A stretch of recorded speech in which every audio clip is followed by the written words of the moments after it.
Welcome. Good evening. I want to begin tonight by acknowledging the territory that we are on, even though we're gathering virtually. Each of us are physically located on land that has been inhabited by Indigenous peoples from the beginning, Indigenous people who have been caretakers of this land for thousands of years. Ottawa West Nepean is located in the unceded territory of the Algonquin and Anishinaabe people. And we are now streaming live on Facebook, so I'm just gonna repeat that for those of you that are watching us from Facebook Live. I want to acknowledge the land that Ottawa West Nepean is on. We're in the unceded territory of the Algonquin and Anishinaabe people.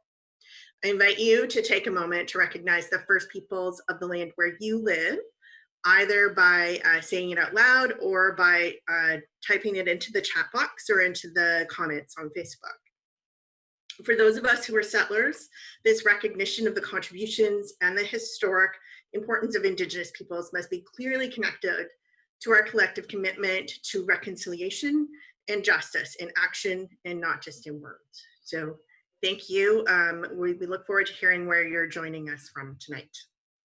My name is Angela McEwen, and I'm a member of the Ottawa West Nepean NDP Executive.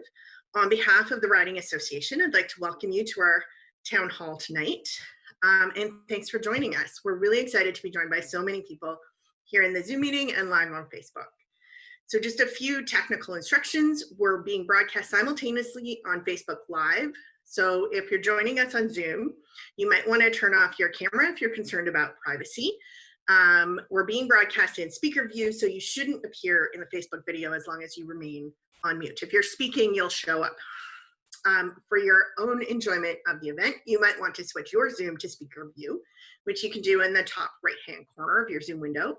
We'll be hearing from our speakers first, and then we'll have time to pose some questions from you, our participants. So again, if you're on Zoom, you can ask your question by typing it into the chat box. If you're not seeing a chat box, there's a little icon along the bottom of the screen you can click on. It has like a little chat icon, and that will bring up the chat box. If you're on Facebook, you can type your question into the comments there at any time during the presentations or during the Q&A, and we'll try to get back to you. And I've seen people are already entering their land acknowledgements into the chat, so that's great. Thank you very much. And I'm just going to hand it over to Chandra Pasma, who is the president of the Riding Association. She's going to be moderating the discussion tonight. Thanks so much, Angela, and welcome everyone. So it's been 5 months now since our lives were totally upended by COVID-19, and our schools were closed first initially for 2 weeks, and then ultimately the school year was canceled. And parents, students, and teachers all struggled to adapt to a new world of remote learning with no time to plan and no resources to support them. Unsurprisingly, that situation didn't work well for most people. My own kids have informed me that while they didn't mind being home, they think mom and dad are terrible teachers. Meanwhile, we've seen from other countries around the world that schools can be safely reopened in certain situations, and that kids, teachers, and education workers can all be protected while at school together, allowing parents to get back to work. But we've also seen enough cases in other countries that show we can't just go back to what we had at the beginning of March and expect to keep people safe. Ontario has had 5 months to plan our return to school, and many global case studies to learn from. And yet here we are 2 weeks before schools start with a plan that is changing by the day and failing on many key aspects needed to keep kids and workers safe. Tonight we have 4 panelists who are going to share their perspective on the back to school plan, what the gaps are, and what we can do to demand a better plan. Renelle Chalifoux is a parent living in Ottawa West Nepean for 8 years now. Renelle is a public servant and active with her union, the Public Service of Canada. Her 3 children attend school in the French Catholic School Board. Her daughter will be entering grade 8 this fall, and her 2 boys will be entering grades 10 and 12. Angelita Stolaric was born in the Philippines and came to Canada via Hong Kong in 2011. She became a Canadian citizen in August 2019.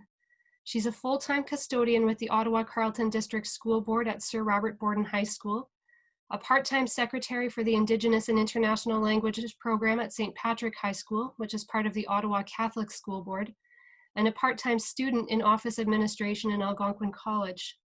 Angelita is also a parent of 2 with a 4-year-old and a 6-year-old. And on behalf of parents everywhere, Angelita, I don't know how you do it all. Rachel Inch is a teacher with the Ottawa Carleton District School Board. She has taught a number of grades, primarily at the intermediate level. She has teaching experience in both public and private schools in Ottawa and Toronto. Rachel has 2 children entering high school in grade 6. And finally, Marit Stiles is the new Democratic member of Provincial Parliament for Davenport and the official opposition critic for education. Before being elected to Queen's Park, Marit was a school board trustee for the Toronto District School Board. Marit has 2 daughters. And we also have a special guest joining us tonight, Melanie Barclay Wood, the Chief Negotiator of the Occasional Teachers Unit for the Ontario Secondary School Teachers Federation, District 25. Melanie lives in Ottawa, West Nepean, and has agreed to answer some questions tonight about how the plan will affect occasional teachers. So thank you to Melanie and all of our panelists for joining us tonight, and welcome. Ronelle, let's start with you. Can you tell us what the experience of remote learning was like for you and your children this spring? And you're on mute still. Thank you, Chandra. And before I start, I want to acknowledge that I am in Ottawa, West Nepean, and on Algonquin territory. So the spring was a mad dash to accommodate everyone, and at the end of the day, not really doing much to meet obligations, in the sense that my daughter, who was in grade 7 in the spring, online learning or virtual learning was definitely not for her. Whereas my 2 boys, they loved the fact that they could work on their assignments on their own time and only show up for their Google Meets classrooms set times by their teachers. The fact that it was not all evaluated seems to have played a little role. And my daughter found it very difficult because she is identified, or was identified in grade 3 as a gifted child, but has a huge lack in attention to details. So if teachers were giving her instructions, she'd just be then, after the session stopped, and then would not know what to do.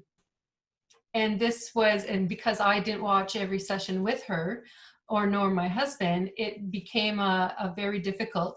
And we were told that should she had been graded, she would have not passed certain disciplines in mathematics. So for her to return to school in the classroom setting is good, but I do have a few concerns. So all 3 will be going. The boys, being in high school, are using the hybrid model, but my daughter going back 5 days, I think she needs that structure. My husband and I were not able to provide it all the time for her. And of all of the concerns that I've heard and talked about, I tried to limit it to 5. Shall I go ahead, Chandra, and just go through them? Yeah. Okay. So I tried to limit it to 5 because my biggest one, although I want her to go to class and she wants to go to class, believe it or not, I am very concerned about the class size. The class size for elementary, meaning going all the way up to grade 8, of potentially being 20 to 30 students is a huge concern for me, because I'm not sure how social distancing will be done. And are the desks going to be literally 2 meters apart? And if they can't, why are we highly recommending it for everyone else, but not our students? So that's a big one, which leads to, if they are that close, what is the ventilation in the schools going to be? Are they able to open windows? Many classrooms have no windows or daylight. So that's a huge one. Then it comes down to riding the school bus. So I do have I know that some measures have been put in place, but I'm very concerned about, 1 child per row means that they're also not social distancing. One of my biggest concerns is the sanitization or disinfecting and the cleaning, because I'm not aware yet of what the frequency will be. And frequency for certain things, whereas some things can be done daily, but other things might need to be done every few hours. And the last thing that is a real concern to me and to many other parents I've spoken to is in the fall, the risk of the second wave with the flu season, because that might change whatever plans we are putting in place. It might totally bring them up in the air. Thanks, Ronelle. I think these are concerns that a lot of parents are having, especially, you know, you mentioned your daughter having special needs. Even though she's gifted, and online learning is not a approach to learning that works for every child. Even kids who didn't need individual education placements were having difficulty learning from home. But you know, we're kind of in a situation now where parents and kids are caught between two bad alternatives: an online learning format that doesn't work for them and an in-school environment that's not necessarily safe. Do you feel like your kids going back to school is going to have an impact on your family and the activities that you're able to engage in? Are you going to have to reduce your bubble? Do you feel like you'll still be able to see family and friends once your kids go back to school? There will be impacts, and thanks for the question, because my husband and I have allowed our children to have their bubbles with at least one friend, because at least if not seeing one friend all summer, that would be very long summer and I don't think good socially. So my husband and I have not really had a social bubble, if you can put it that way. So we're trying to respect the fact that now they're going to be so much more in everybody's close distance, that we still cannot do it ourselves. We won't have a bubble yet.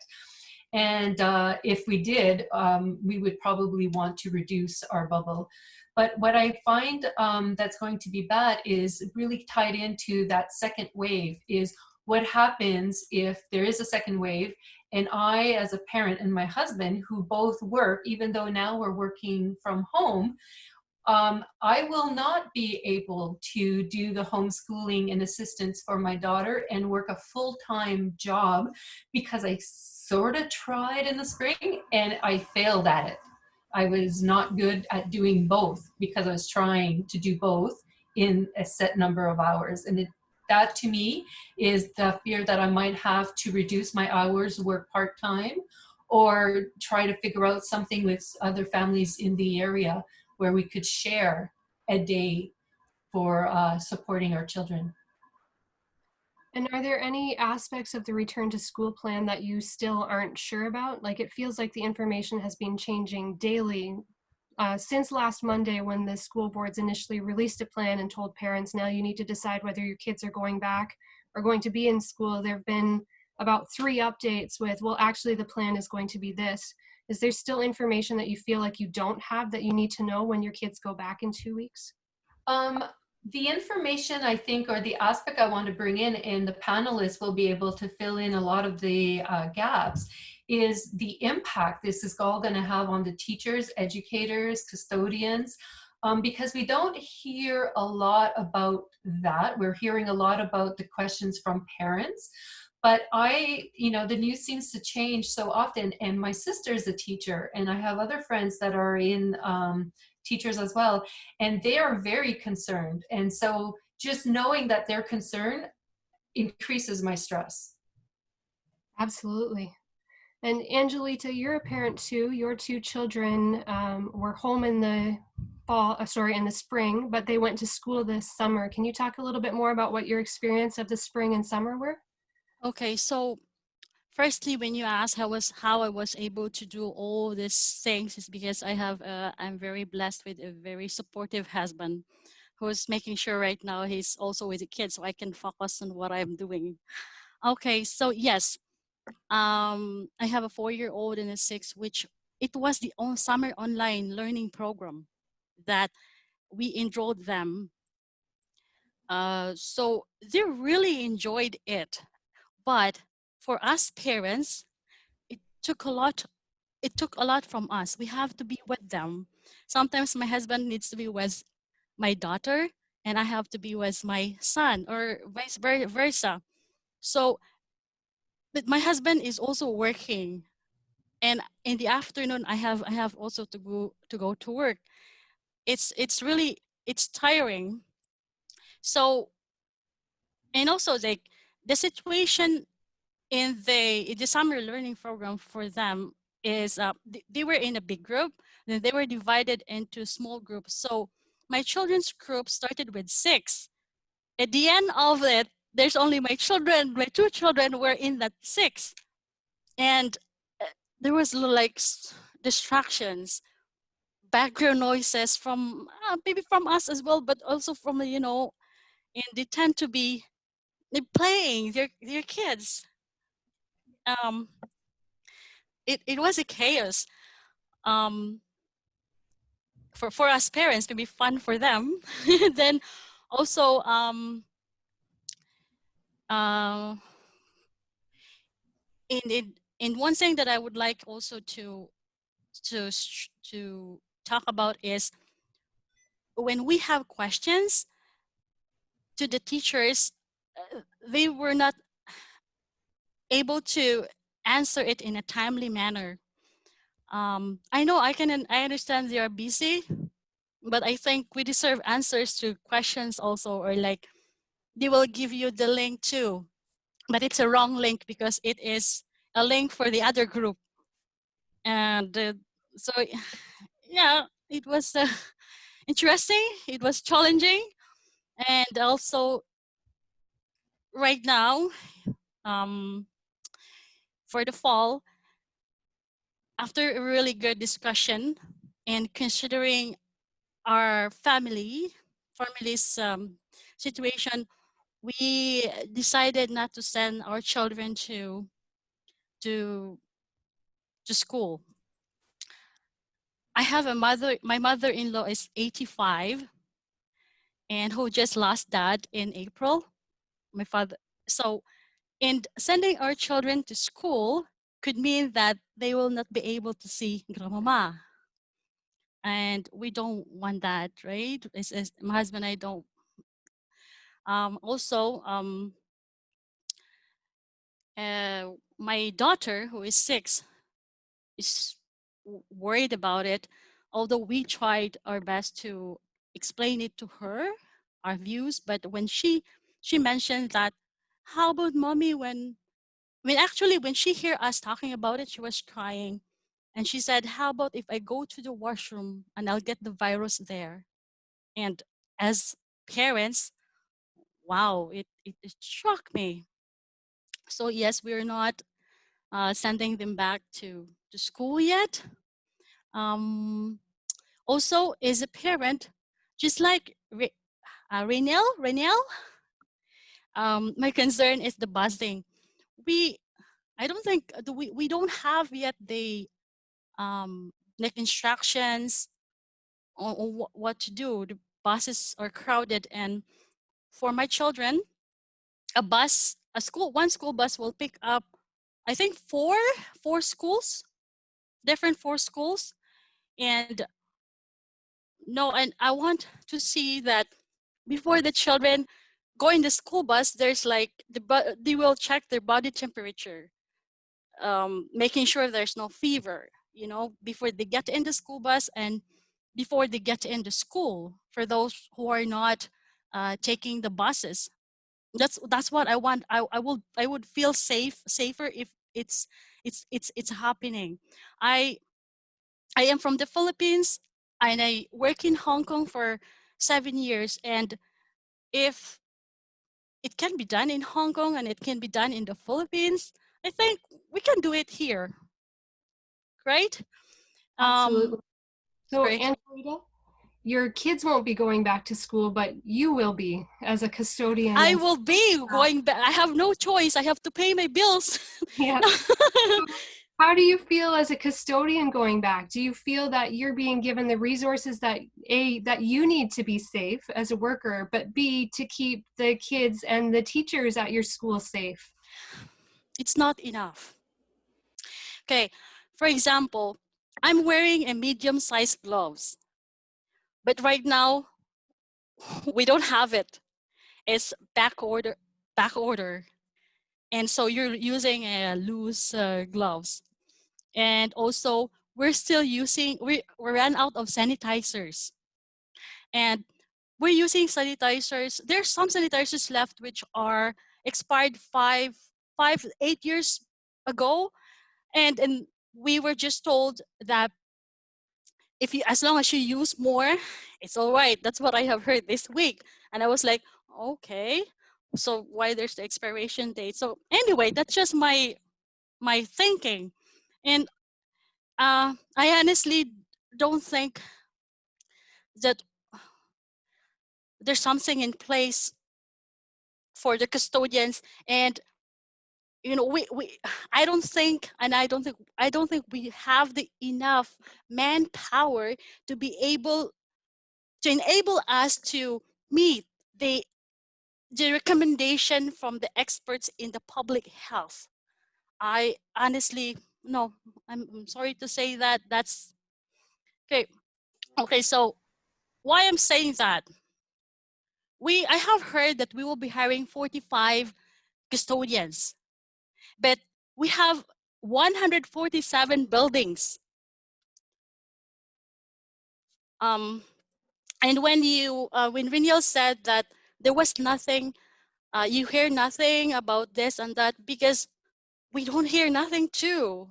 Now, there's no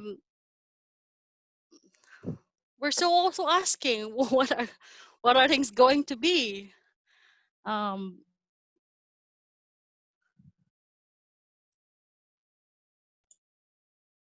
Absolutely, that's horrifying, Angelita, and it's not a good place to put you as custodial staff into, and it's misleading parents and teachers and kids about how safe and clean our schools actually are, especially when you're being called on to use expired products.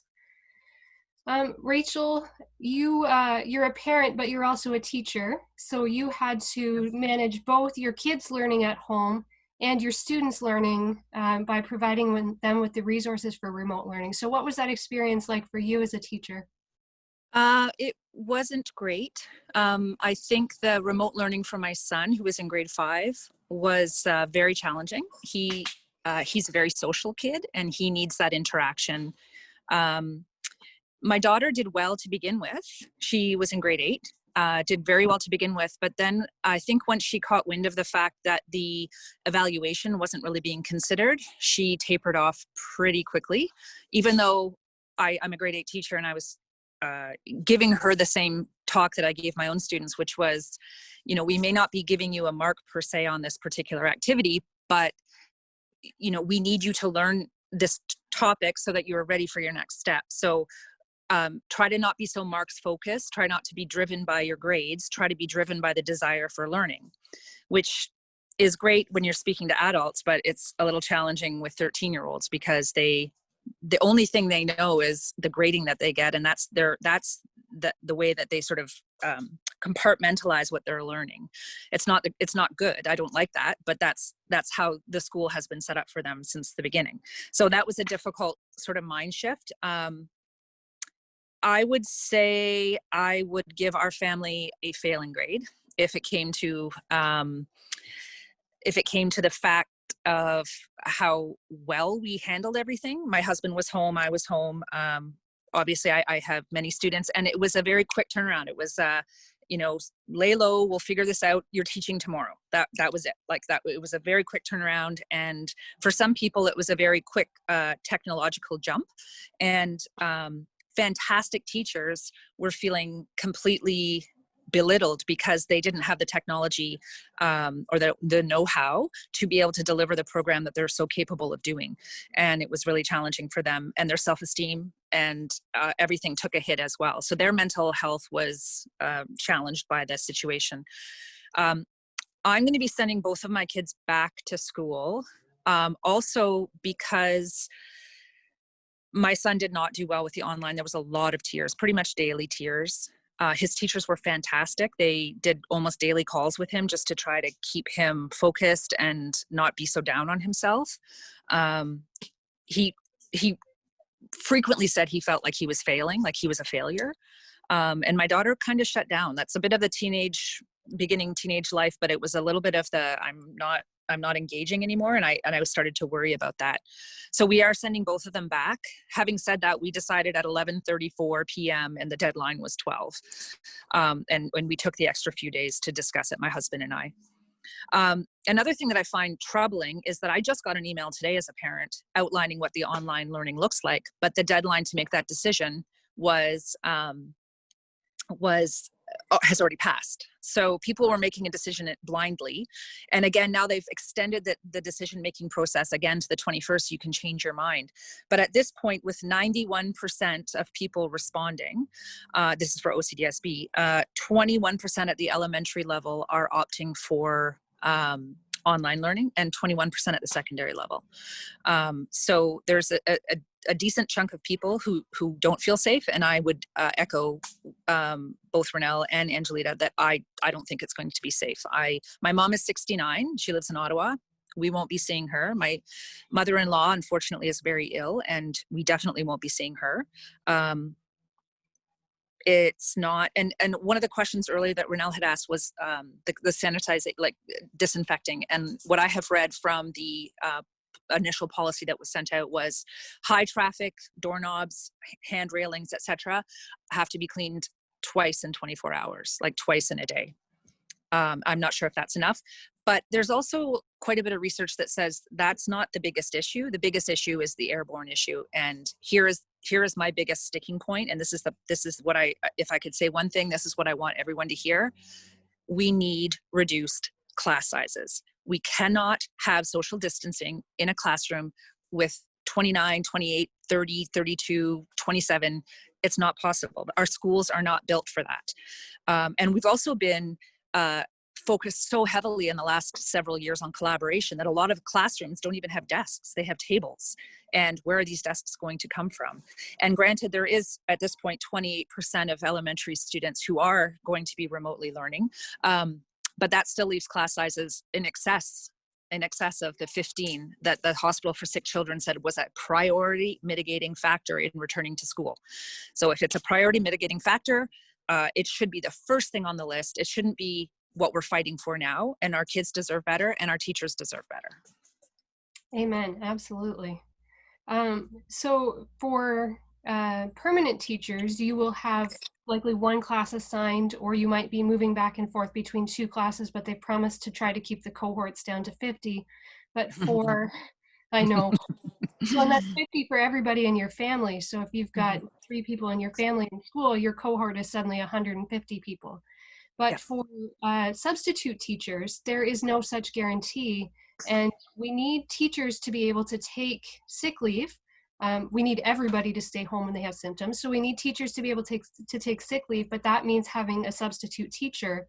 And for these substitute teachers, if they're going from school to school to school, that's more exposure to them. It's more dangerous to them, but it's also more dangerous for the students and the other staff at that school because now their bubble has been expanded. So Melanie, you're the chief negotiator for the occasional teachers.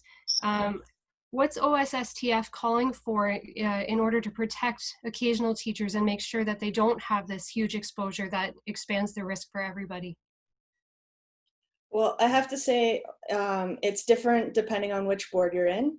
But the tricky part with occasional teachers is trying to limit the number of schools they're in, but also we don't want to limit the amount of work that they can get. So if you tell an occasional teacher you can only work at one school and you don't put any supports into place to make sure that they'll get enough work at that school, you're really setting them up for just abject poverty. So what we really want to do is try and put a system into place where occasional teachers can be in only one school and also have the income that they need to support themselves while they're doing that. So we're looking at different options, and different school boards are kind of approaching this differently. What I would like to see is having occasional teachers given an incentive to stick to one school and given enough income and work to make that worthwhile. So in my perfect world, an occasional teacher who wants to work full-time would be assigned to a school full-time.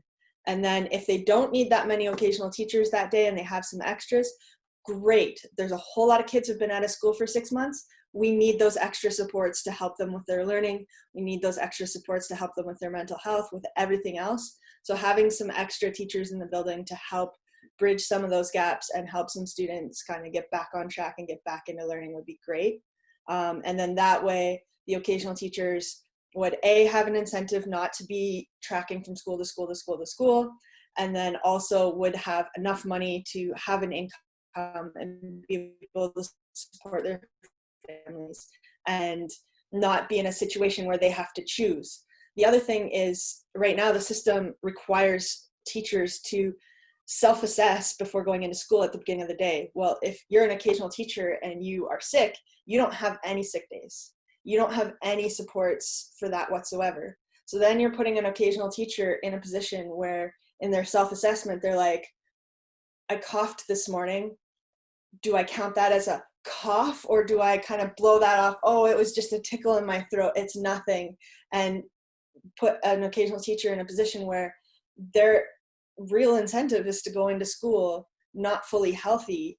And if they've been doing that at multiple schools, then all of a sudden you've got just the community spread for that is just intense. So it would be really great if they were in one building and they had financial incentive to be able to support themselves and be able to live in that one building. And the other thing that is really important is the access to sick leave. So if an occasional teacher is teaching in a school and they get COVID at that school, it's really important that they get the sick leave for that they get support for that going into school and getting COVID there doesn't mean for a regular teacher that they go home and isolate and get paid, and for an occasional teacher that they go home and they have nothing.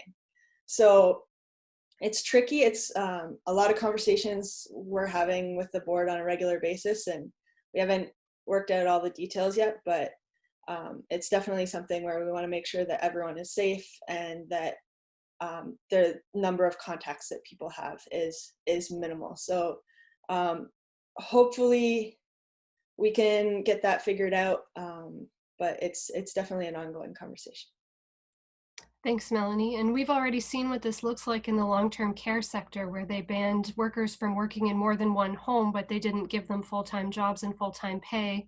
And so people had to choose between living in poverty or working another service sector job that exposed them to COVID and giving them an incentive to come into work and hiding their symptoms. So we already know that system leads to disaster, and we can't allow that to repeat itself here in Ontario, knowing that outcome already.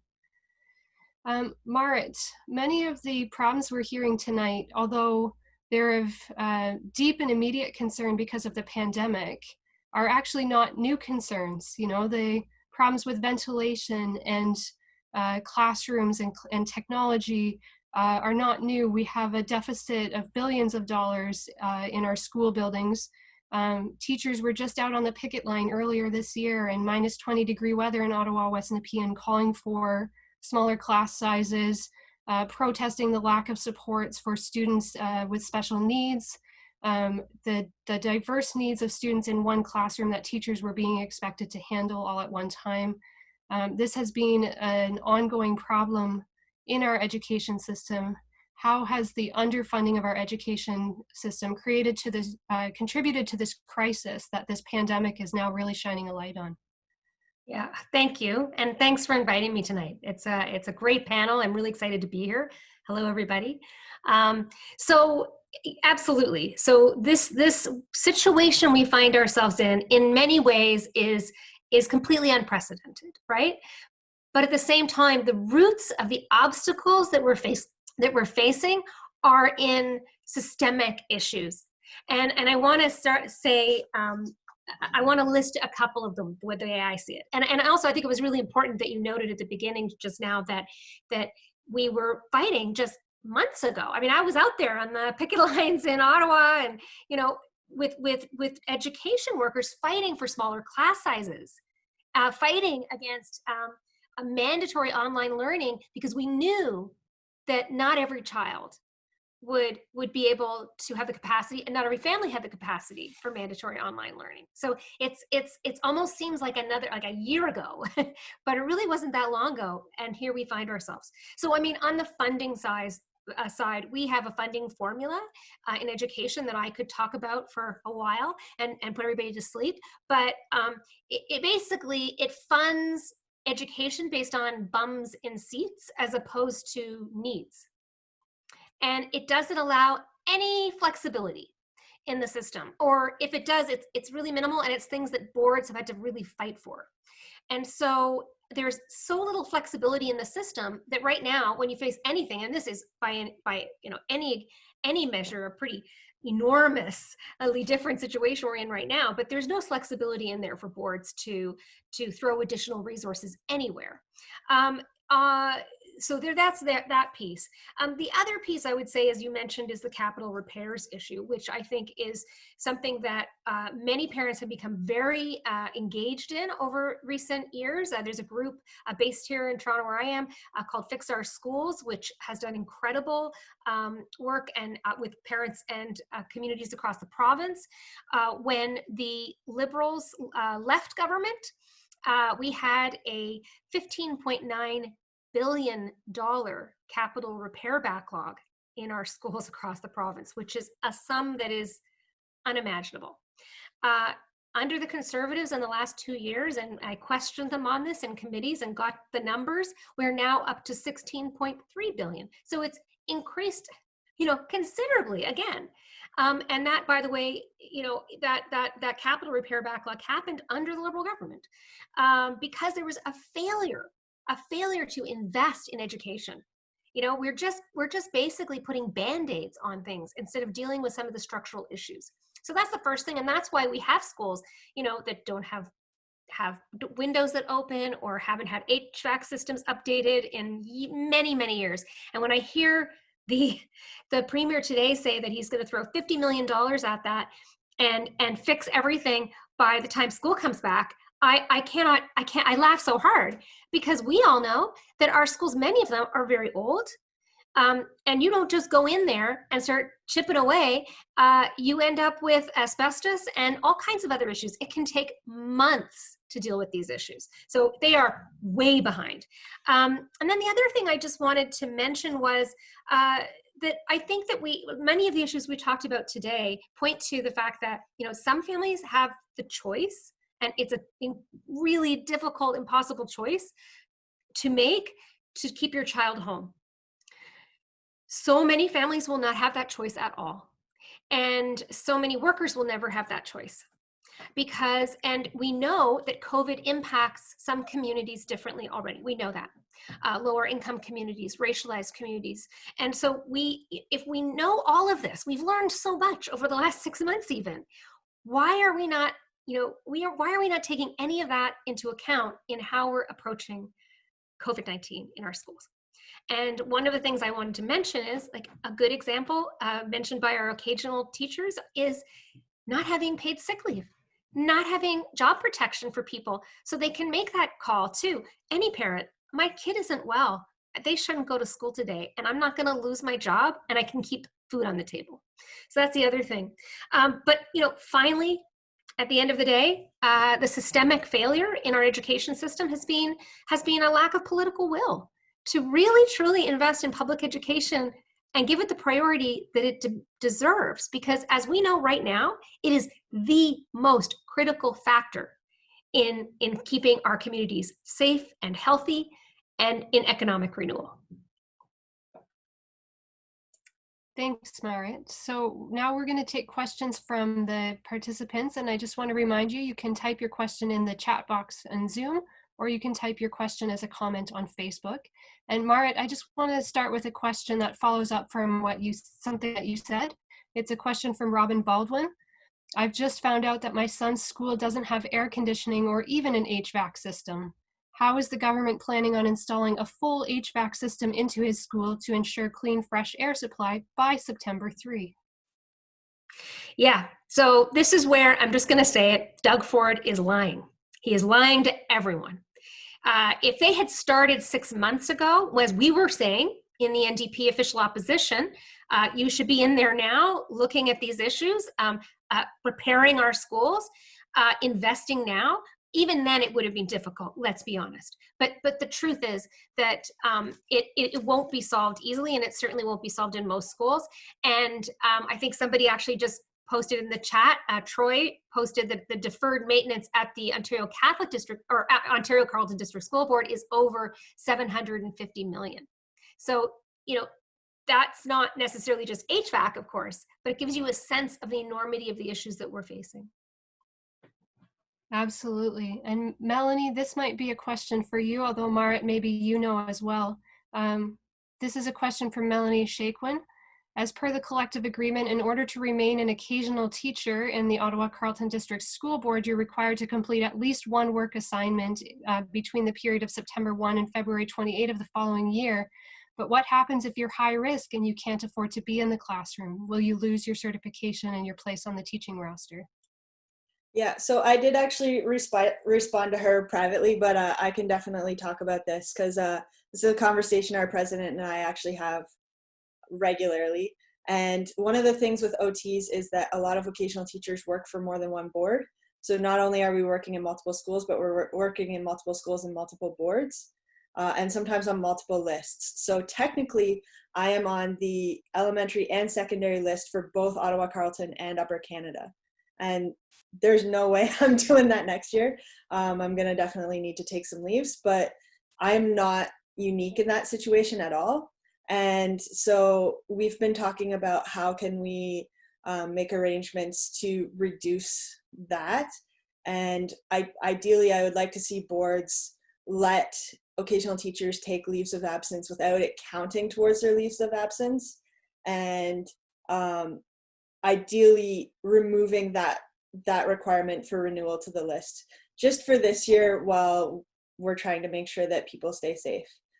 So that's a conversation we're having right now, trying to figure out what we're doing with daily occasionals is the conversation we're having first. And then I think that's our next conversation once we get the initial daily operational thing figured out. That's where we're going next, I think.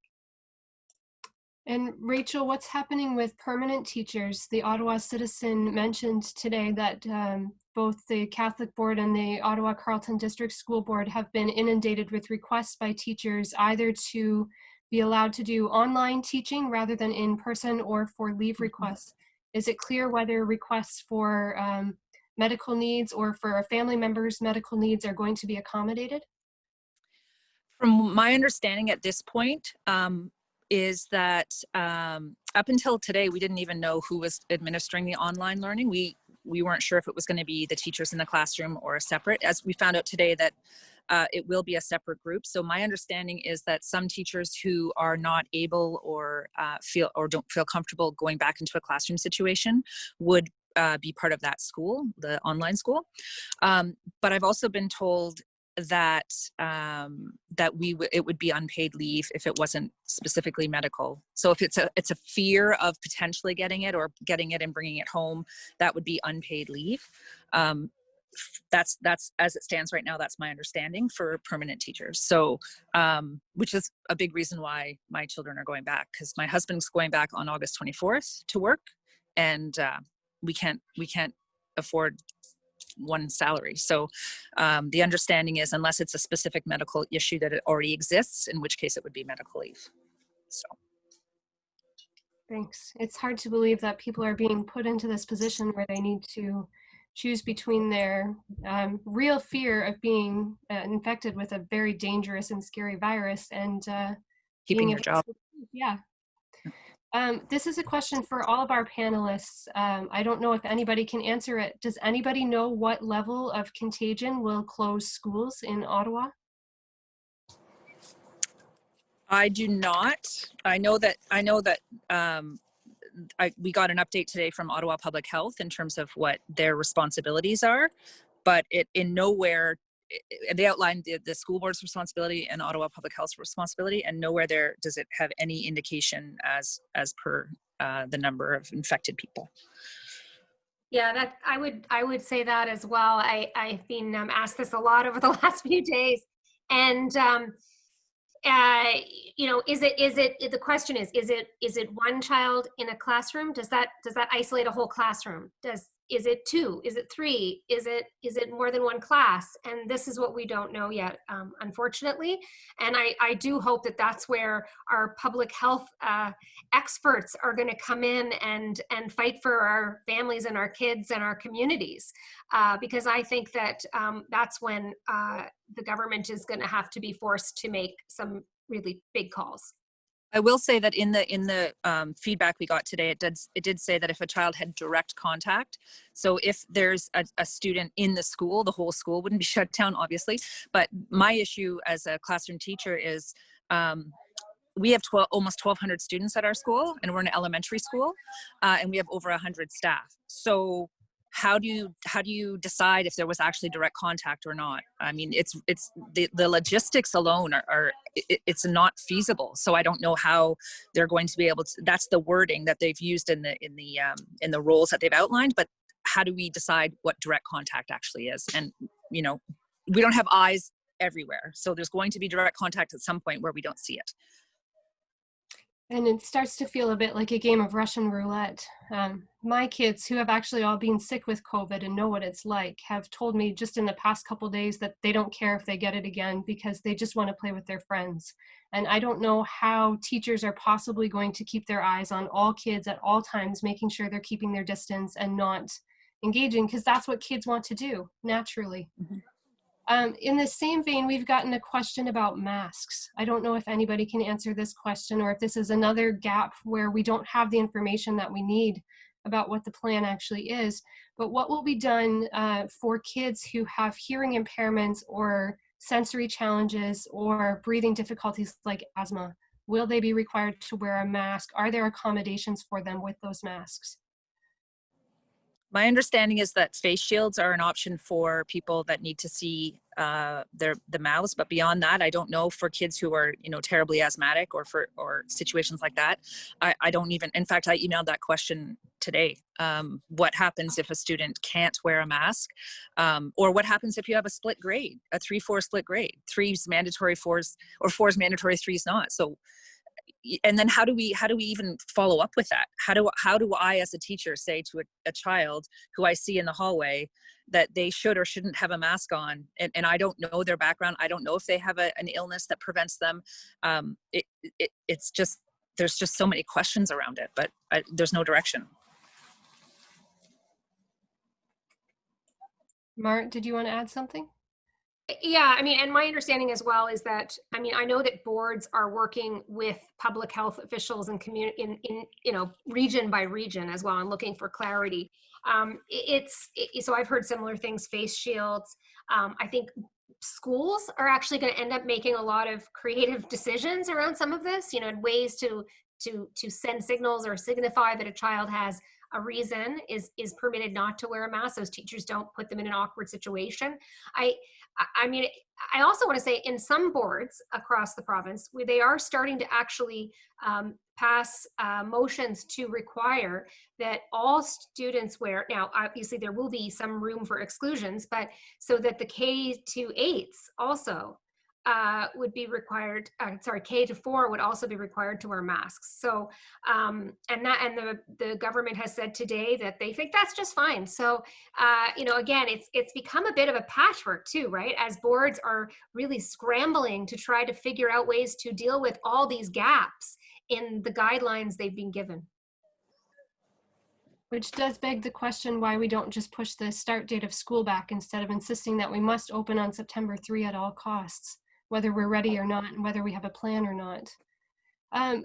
For Angelita, we've had a question about custodians. What's being done to hire more custodians to make sure that the cleaning, the extra cleaning that's required, can be done?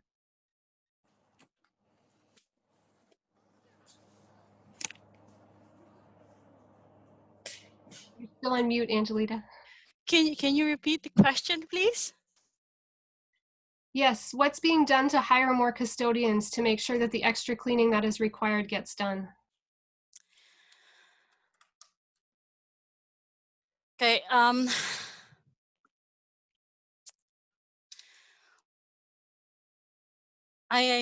To be honest, I we're not we're not being updated of what's going on.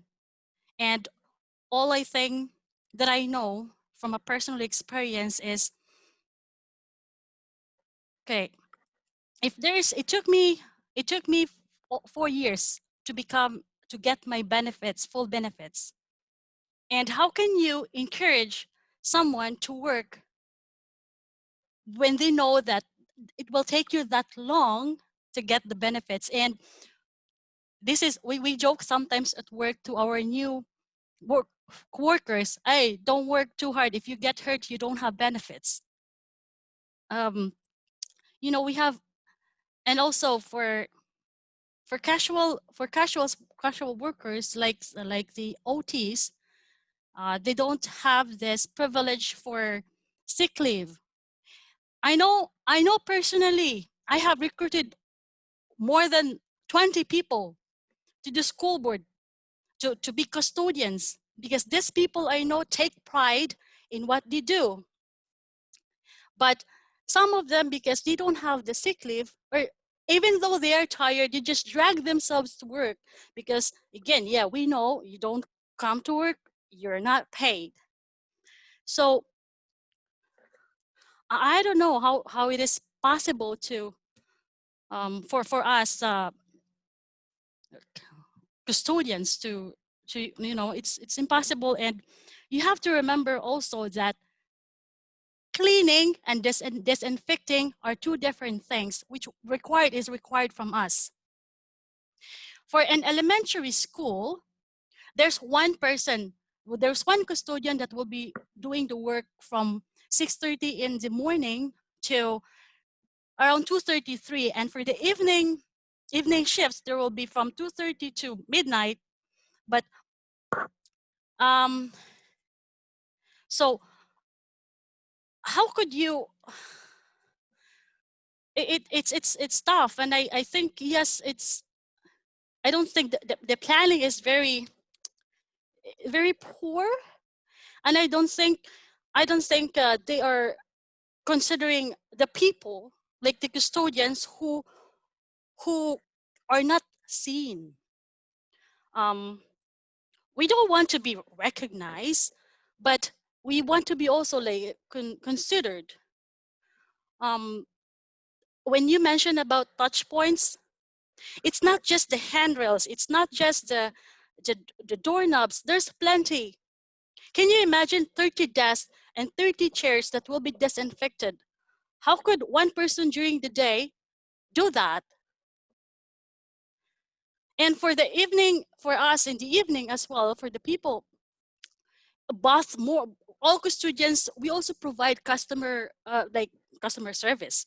I'll give you an example. I am doing my cleaning on the first floor. Someone comes to me, a teacher comes to me and say, Angelita, I forget my key. Can you open the door in the 4th floor? So you have to put away your things, make sure, don't leave your stuffs in the middle of the hallway, and you have to go up and down. And it's, you know, so yeah. And also when you mentioned about there's no air condition in some school, I'm surprised why you just know now. Like, we custodians are sweating in the summer to do the cleaning. I am from a tropical climate. I'm from the Philippines, and I never experienced that heat, but you have to do your job because I take pride in what I do, you know? And yes, we have newcomers. We have, English is not the first language of many of these people. And the instructions are in English. Okay. Yeah. And I have this experience, like, I have this experience just this week that someone was saying, and giving instruction, and the other person was just saying, oh, yes, yes, yes, okay. And like, then after that, he was, what was he talking about? What was that? And during this pandemic, how can you expect, you know, it could be there should be like, interpreter, kind of like to make sure that the instruction is understood. You know, there's so many things going on there from us behind the scenes. Yeah, absolutely. I mean, we've seen this in other sectors too, including long-term care and grocery stores, that some of the most essential services in our economy, the work that has to be done, that we depend on even more in a time of pandemic, is being done by newcomers to Canada, by racialized people, and they're being paid a low wage. They're not being given benefits. They're being put in precarious positions that aren't permanent, all of which puts them at higher risk. Instead of recognizing the work that they do and enabling and supporting them by adequately paying them and giving them benefits and the resources they need to do the job, we leave them in this precarious position, and then we all expect to be safe. And sorry, but you know that coming to Canada is not expensive. And so there's people who are just coming, we're still paying they're still paying the expenses for coming here. And we're paying taxes too. Yeah, and everybody deserves to be safe at their job. Marit, I've got a question for you from Calvin. We know that this Conservative government likes to create crises so that they can privatize the system. And there's a real fear here that that's what the government is doing with the education system, especially with the push to online learning, the drive to use technology in learning. How do we fight this crisis when we've got a government that loves crisis, that loves privatization? Is a really tough one, because I actually do believe this is one of those moments where a government like the Ford government, which has been, like, let's be clear, since the moment they were elected, they've been looking at ways to find cuts. And one of the areas they have been looking at is how to chip away and privatize the education system. And we've seen it in reports for sure. One of the things in addition to what you just what was mentioned in the question, though, is, and that I'm actually even more concerned about in some ways, is they've expressed quite a love for the kind of Betsy DeVos style charter voucher school system that they have in the United States. And they often talk about it in the guise of equity. And so what I'm really concerned about as well is that they are looking to disrupt the system right now. And that's why they're not giving the money that they have, that they could, to our public education system so we could get this right. And they're counting on parents opting out of the system. Now, I'm not saying that you shouldn't do that if that is what you need to do. Absolutely 100%. But watch for this.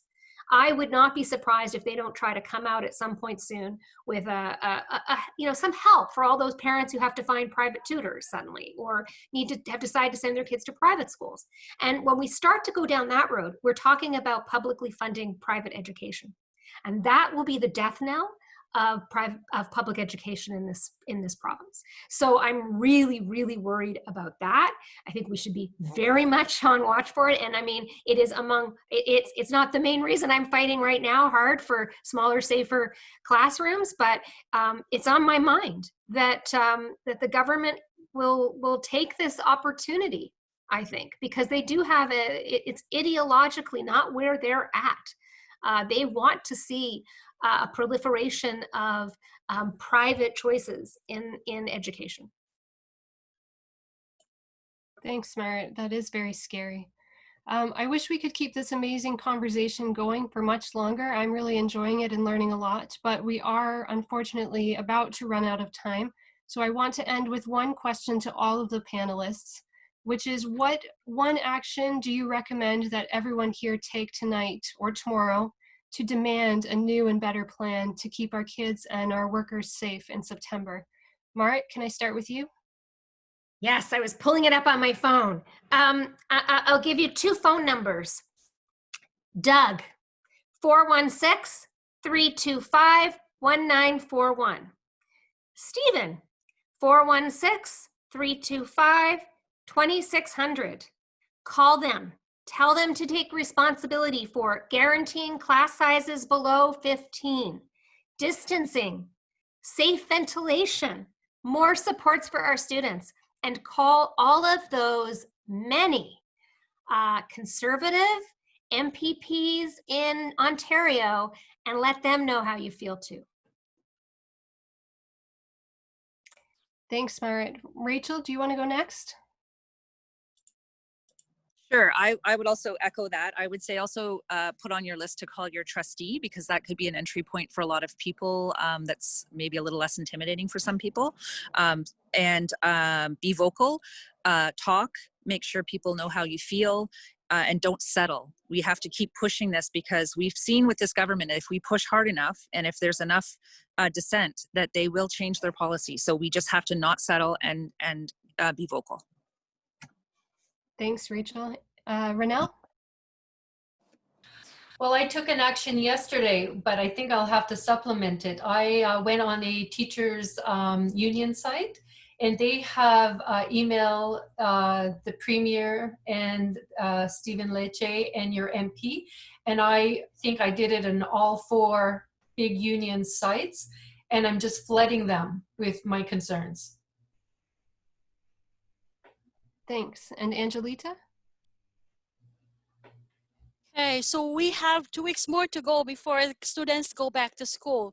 The government right now is like waves in the ocean. They cannot provide a firm, a solid decision for the safe return to school. And to all, speak your mind. Don't be afraid. You won't be judged.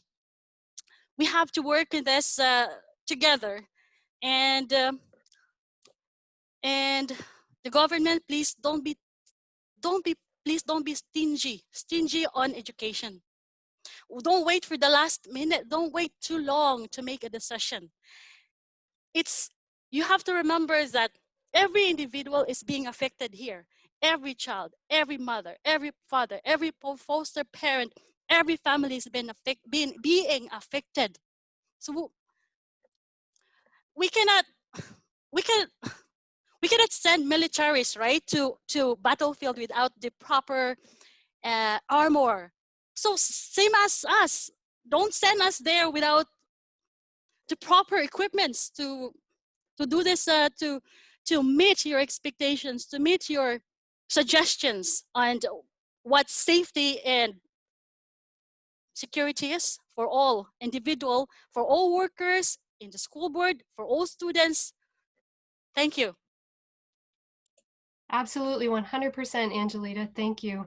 I want to thank all of our amazing panelists, Marit, Rachel, Angelita, and Renelle, so much for sharing your wisdom. Melanie, for being a special guest tonight and sharing your expertise with us.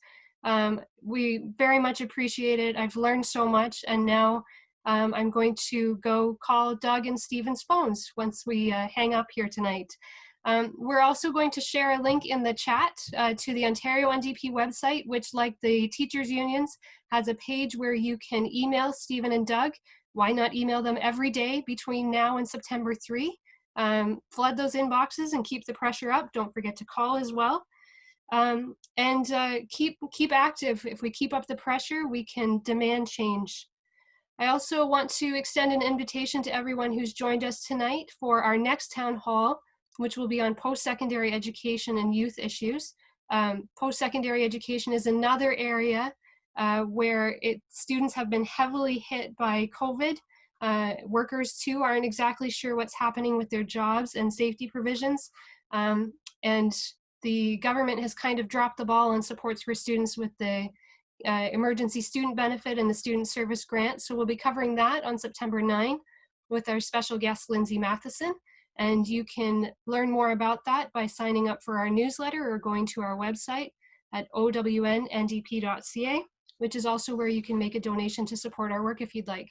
So thank you so much for joining us tonight, everyone, and have a great evening.